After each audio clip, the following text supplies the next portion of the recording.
আমরা আসলে যেই প্রেক্ষাপটে আছি, আফগান এবং পাকিস্তান বোধহয় গোটা বিশ্ব এই ছবিটা দেখার জন্য প্রস্তুত ছিল না। দুই দেশের মধ্যে অসন্তোষের শুরুটা আমরা খবর পাচ্ছিলাম গত বছর অক্টোবর থেকে।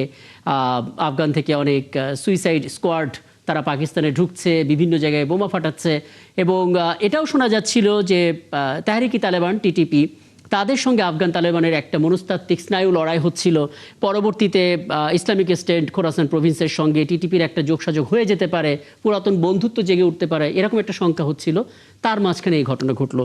আপনি আপনার বিশ্লেষণ দিয়ে বলবেন গন্ডগোলটা লাগলো কি করে, যুদ্ধটা কেন অনিবার্য হয়ে উঠলো? অনেক ধন্যবাদ। পাকিস্তানের সাথে আফগানিস্তানের একটা বিশাল বর্ডার, 2611 কিলোমিটার, এবং যে লাইনটাকে যে বর্ডারটা স্ট্যাবলিশ করে দিয়ে গিয়েছিল ব্রিটিশ কলোনাইজাররা, এটা আফগানিস্তান মানে না। তারা বলে যে এটা পাস্তুন যে উপজাতি তাদেরকে বিভক্ত করে লাইনটা দেয়া হয়েছে, এবং বেশ কিছুদিন ধরেই আফগানিস্তানের সাথে পাকিস্তানের ডিপ্লোম্যাটিক সমস্যা চলছিল। কিছুদিন আগে ইসলামাবাদে একটা মসজিদে হামলায় প্রায় 30 জন মুসল্লি নিহত হয়, এবং তাহরিকে তালিবান টিটিপি এটার দায়ভার নেয়, এবং পাকিস্তান একিউজ করে আসছিল যে আফগানিস্তানের তালেবান গভর্নমেন্ট তাদেরকে আশ্রয় দিচ্ছে, এটাই মূল ইস্যু। এবং বৃহস্পতিবার আফগানিস্তান কিছু ড্রোন দিয়ে তারা আক্রমণ চালায়, এবং তাদের মতে প্রায় 15 জন পাকিস্তানি সৈনিক মারা যায়, এবং পাল্টা আক্রমণ পাকিস্তান করে, এবং 274 জন, আপনারা যেটা বললেন যে প্রায় 73টা পোস্টে তারা আক্রমণ করে। এখন এই পরিস্থিতি রিজনের জন্য কোনোভাবে ভালো না, এবং মিলিটারিলি যদি কম্পেয়ার করি, Pakistan is a very strong arm forces. World standing এ তাদের অবস্থান 14, যেখানে আফগানিস্তান হচ্ছে 121। পাকিস্তানের 6,600 সেনা সদস্য আছে, আফগানিস্তানের মাত্র 1,70,000। তাদের কোনো নেভি নাই, এয়ারফোর্স নাই। বাট এসিমেট্রিক ওয়ারফেয়ার, অসম যুদ্ধে Afghanistan is the champion in the world. Russia এবং মার্কিন যুক্তরাষ্ট্রের মতো পৃথিবীর শক্তিশালী সশস্ত্র বাহিনী ওখানে হিমশিম খেয়েছে আফগানিস্তানে গিয়ে। সো এই আমরা চাই না যুদ্ধটা কন্টিনিউ করুক। আফগানিস্তান অবশ্য একটা স্টেটমেন্ট দিয়েছে, তারা নেগোসিয়েশনে আসতে চায়। ইরান অফার করেছে এটা মিডিয়েট করবে, তাদের ফরেন মিনিস্টার বলেছে এটা রোজার মাস, সংযমের মাস, আপনারা সংযম সহকারে মিডিয়েশনে আসেন। চায়না, মার্কিন যুক্তরাষ্ট্র, বড় বড় দেশগুলো তারাও চাচ্ছে যে এই যুদ্ধটা যাতে প্রলম্বিত না হয়, আমরাও চাই সেটা যাতে না হয়। এবং আফগানিস্তানের সাথে যে বর্ডারটা, এটা খুবই অরক্ষিত একটা বর্ডার, ভেরি ডিফিকাল্ট টেরেইন, এবং ওখানে একই পরিবারের ব্যক্তিরা দুই দেশেই অবস্থান করছে, এবং এই বর্ডারটা কন্ট্রোল করা পাকিস্তানের জন্য যেরকম অত্যন্ত ডিফিকাল্ট, এটা আফগানিস্তানের জন্য একটা ডিফিকাল্ট। একটা বিষয় একটু, জি বলেন।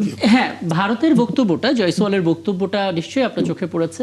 তিনি স্পষ্ট করে বলেছেন যে পাকিস্তানের অভ্যন্তরীণ সমস্যা প্রতিবেশীর ঘাড়ে চাপিয়ে দেওয়ার প্রবণতা তাদের আছে, কাজেই এক্ষেত্রেও পাকিস্তান সেটা করছে। আফগানিস্তানের পাশে ভারত আছে, তাদের স্বাধীন সার্বভৌমত্বের প্রতি, অখণ্ডতার প্রতি ভারতের পরিপূর্ণ সমর্থন আছে। মানে এটা আসলে যুদ্ধটাকে উস্কে দেওয়ার মতো হবে কি? জি, এটা কিছুদিন আগে আপনারা জানেন পাকিস্তানের সাথে ভারতের একটা যুদ্ধ হয়েছিল, এবং বলা যায় যে এখানে পাকিস্তান এখানে বিজয়ী হয়েছিল, এবং ভারত বিমান বাহিনী পরাজিত হয়েছিল। Moral victory for India.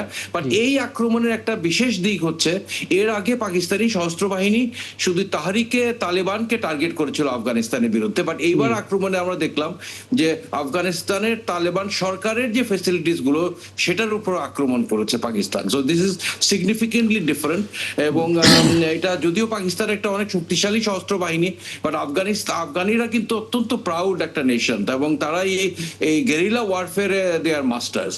So এখানে আসলে বলা ডিফিকাল্ট যে এই যুদ্ধ প্রলম্বিত হলে কারা বিজয়ী হবে, কারা বিজিত হবে। It's a very difficult. এখানে পাকিস্তান যেভাবে হামলাটা করেছে, মানে কোনো না কোনো দিক থেকে মনে হচ্ছে না যে জবাবটা একটু বেশি হয়ে গেল সরাসরি রাজধানী কাবুলের উপরে হামলাটা করা?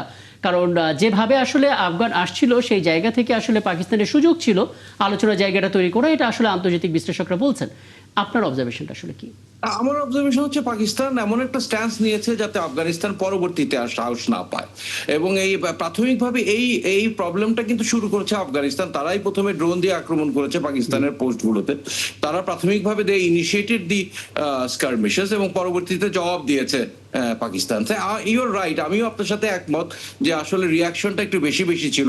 রাজধানী পর্যন্ত তারা গিয়েছে এবং তালেবান সরকার কিন্তু বরাবরই ডিনাই করে আসছিল যে তাহরিক এ তালেবান পাকিস্তানকে তারা টিটিপি কে তারা আশ্রয় দিচ্ছে না। জি। তথাপিও পাকিস্তান এই সরকারি ফ্যাসিলিটিস গুলো আক্রমণ করাটা হয়তো যথাযথ ছিল না এই ক্ষেত্রে। একটা শঙ্কা আপনি নিজে ফিল করছেন কিনা, এটা অনেকে বলছেন যে আফগানিস্তানের মধ্যে সবচেয়ে সহিংস যে অংশটা রয়েছে সেটা হচ্ছে Islamic state Province, Khorasan Province, এবং বলা যেতে পারে যে পরিস্থিতি তাতে টিটিপি যদি খোরাসানের সঙ্গে যুক্ত হয় পরিস্থিতি আরো ভয়ঙ্কর হতে পারে। যে ফিলটা আসলে আফগান তালেবান করার কারণে তারা কিছুটা হলেও পিছু হচ্ছে বা ভয় পাচ্ছে বা থেমে রয়েছে। জি, এই ভীতিটা তো আছেই। আফগানিস্তান তালেবান সরকারের আন্ডারও কিন্তু পুরো আফগানিস্তান না। Afghanistan is a very difficult country to control. ব্রিটিশরাও কিন্তু আফগানিস্তানকে টেম করতে পারে নাই, রাশিয়া তো পারে নাই, মার্কিন যুক্তরাষ্ট্র শেষ পর্যন্ত হেরে গিয়ে তারা ওখান থেকে ভেগে চলে গেছে। So Afghanistan is a very very critical আচ্ছা, কান্ট্রি। আমরা এবার আমাদের স্বার্থটা নিয়ে একটু কথা বলি, যেহেতু এখন আসলে আমরা একটা গ্লোবাল ভিলেজে আছি। কোথাও কিছু হলে দেশ হিসেবে জিও পলিটিক্সের অংশ না চাইলেও আমরা হয়ে যাই। পাকিস্তানের সঙ্গে আমাদের কূটনৈতিক সম্পর্ক কেবল ভালো হচ্ছিল, দীর্ঘদিন ধরে পথটা বন্ধ ছিল, এখন ভালো হচ্ছিল। এর মাঝখানে দেশটা একটা যুদ্ধে জড়ালো, ভারতের সঙ্গে আমাদের সম্পর্কটা ভালোর দিকে যাচ্ছে, ভারত আবার আফগানিস্তানের পক্ষ নিচ্ছে। মানে বাংলাদেশের আসলে অবস্থানটা কি হওয়া উচিত, যেহেতু সবার আগে বাংলাদেশ একটা মোটিভ আমাদের আছে। জি, এখানে বাংলাদেশের সরকারের যে মনোভাব হওয়া উচিত যে আমাদের দেশের স্বার্থটাকে সবচেয়ে উপরে রাখা উচিত। এই সমস্যাতে বাংলাদেশ সুনির্দিষ্টভাবে কাউকে সাপোর্ট দেওয়া ঠিক না এবং এটার এফেক্টটা আমি আশা করি, আমার ব্যক্তিগত মতামত, এই স্কারমিসেসটা বেশি দিন চলবে না, হয়তো আর 2-1 দিন চলতে পারে, তারপরে বন্ধ হয়ে যাবে। But what ever the case maybe, এটার ইম্প্যাক্টটা আলটিমেটলি বাংলাদেশের উপর আসবে, বাংলাদেশের ইকোনমির উপরে আসবে। সো আমাদেরকেও ধৈর্য সহকারে অবস্থান নিতে হবে। বাংলাদেশ সরকার হয়তো মিডিয়েট করার ব্যাপারে আগ্রহ দেখাতে পারে। আমরা চাই আমাদের এই রিজনে শান্তি আসুক, এটাতে সবাই বেনিফিটেড হবে। কোনো একটা পক্ষকে না নেওয়াই আমার মনে হয় সমীচীন খুব স্পষ্ট। সরকারের পক্ষে। জনাব এম এ আজিজ কিছু যুক্ত করবেন? হ্যাঁ, ছোট্ট করে আমি ওনাকে কাছে, উনি যেহেতু এক্সপার্ট, জানতে চাই। আমাদের দেশেও রাজনৈতিক দলের মধ্যে আগে স্লোগান হতো, আমরা হব তালেবান, বাংলা হবে আফগান। তা আমাদের ভিতরে এই যদি ধরেন এই যে পাকিস্তান ভারত যদি ইনভলভ হয়ে যায়, আমাদের এখানে রাজনৈতিক দলের মধ্যে কোনো প্রতিক্রিয়া দেখা দেবে কিনা, মনে হয় কিনা? আমি আসলে রাজনৈতিক পলিটিক্যাল বিশ্লেষক না, এটা হয়তো সুনির্দিষ্টভাবে আমি জবাব দিতে পারবো না।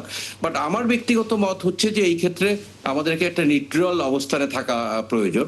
যদিও আফগানিস্তান পাকিস্তান বর্ডার বাংলাদেশ থেকে অনেক দূরে, বাট এটার ইম্প্যাক্টটা, ইকোনমিক ইম্প্যাক্টটা বাংলাদেশের উপরে আসবে এবং স্বাভাবিকভাবেই enemy to my enemy is my friend. So Pakistan ভারতের সাথে সম্পর্ক ভালো না, পাকিস্তানের শত্রু যারা স্বাভাবিকভাবে তারা ভারতের বন্ধু হবে এবং ভারতের শত্রু যারা তারা স্বাভাবিকভাবে পাকিস্তানের বন্ধু হবে। That is what international diplomacy is about. হাতে সময় থাকলে এটা নিয়ে আরেকটু আলাপ করা যেত, তবে যেটা বোঝা গেল আসলে আমাদের দিক থেকে আসলে পরিস্থিতি শান্ত করার বা শান্তির বার্তা দেওয়া ছাড়া কোনো উপায় নেই। কিন্তু আপনি খুব চমৎকার একটা পয়েন্ট বলেছেন, কোন একজন রাজনৈতিক বিশ্লেষকের কাছে অবশ্যই এটা জানার চেষ্টা করা উচিত যে আসলে বাংলাদেশের মধ্যে যারা পাকিস্তানও সফর করেছেন, আফগানিস্তানও সফর করেছেন, দুটো দেশের প্রতি ভালোবাসা থাকবে স্বাভাবিক, প্রতিবেশী দেশ, কিন্তু সেই জায়গা থেকে রাজনৈতিকভাবে সমর্থন দেয়া সেটা নিয়ে প্রশ্ন ওঠে। সেই জায়গা থেকে আসলে তারা কোন পথটা বেছে নেবেন, আফগান না পাকিস্তান, সেটা একটা প্রশ্ন বটে।